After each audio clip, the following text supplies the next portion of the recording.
Assalamualaikum warahmatullahi wabarakatuh. Perkenalkan, saya Naizira Putri, mahasiswa dari Universitas Negeri Padang dengan NIM 2405254. Materi kali ini saya akan membahas mengenai definisi dan konsep ketidakadilan gender serta contoh dan realitas ketidakadilan gender. Baik, langsung saja. Secara sederhana, ketidakadilan gender adalah istilah yang biasa digunakan untuk menunjukkan perlakuan yang berbeda terhadap gender. Karenanya, ketidakadilan gender lebih merupakan ideologi, sistem, dan struktur di mana baik kaum laki-laki dan perempuan menjadi korban dari sistem tersebut.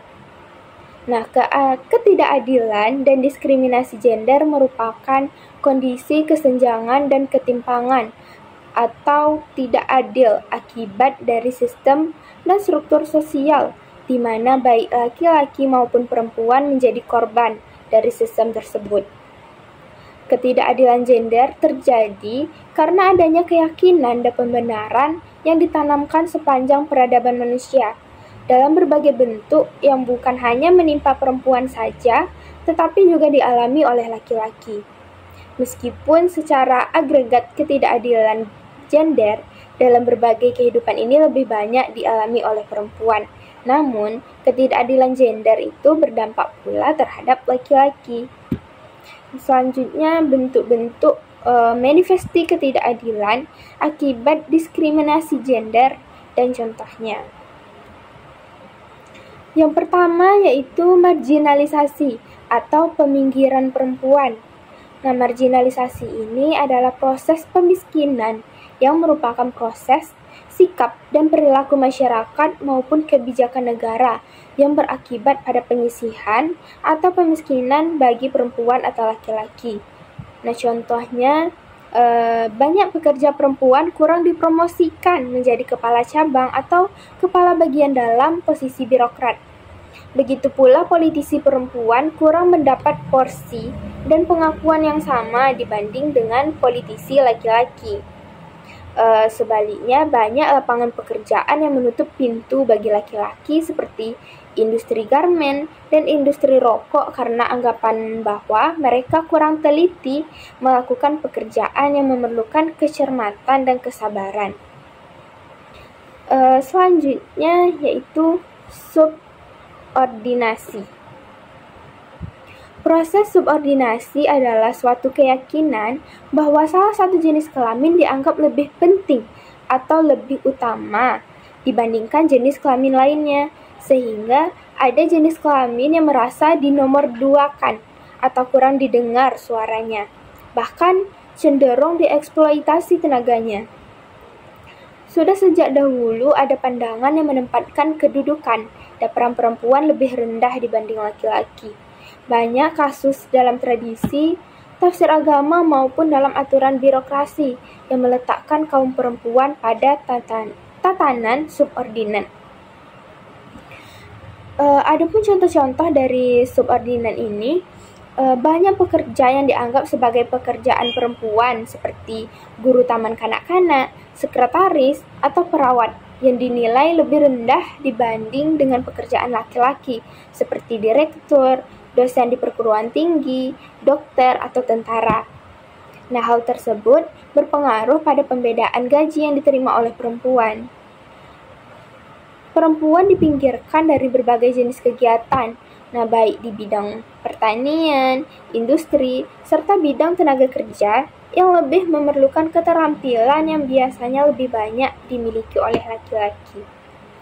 Selain itu, perkembangan teknologi juga telah menyebabkan apa yang semula dikerjakan secara manual oleh perempuan diambil oleh mesin yang pada umumnya dikerjakan oleh tenaga laki-laki. Yang ketiga, pandangan stereotip, yaitu merupakan suatu pelabelan atau penandaan yang seringkali bersifat negatif secara umum terhadap salah satu jenis kelamin tertentu.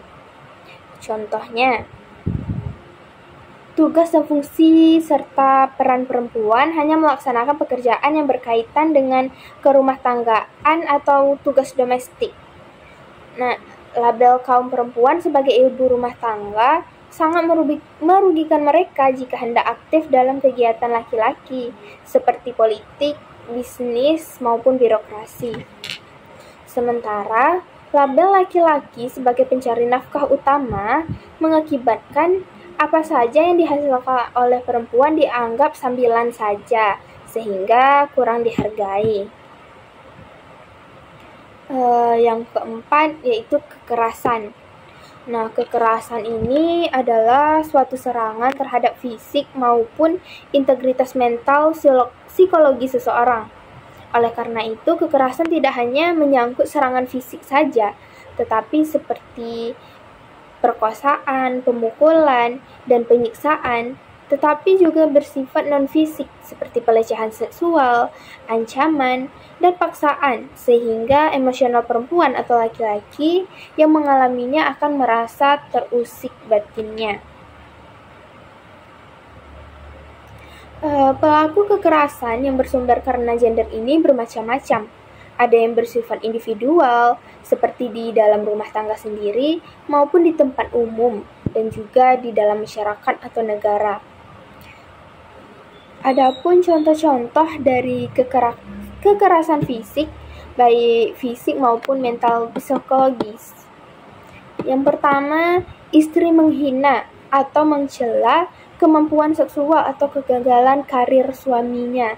Itu merupakan contoh dari kekerasan mental atau psikologis.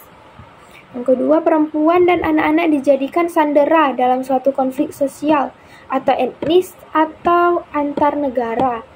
Istri tidak boleh bekerja oleh suami setelah menikah, juga merupakan contoh kekerasan. Istri tidak boleh mengikuti segala macam pelatihan dan kesempatan-kesempatan meningkatkan SDM-nya. Istri tidak boleh mengikuti kegiatan sosial di luar rumah. Suami membatasi uang belanja dan memonitor pengeluarannya secara ketat. Suami memukul dan menendang istri. Orang tua memukul dan menghajar anaknya. Itu merupakan semua contoh-contoh kekerasan baik fisik maupun mental. Yang kelima, yaitu yang terakhir, beban kerja.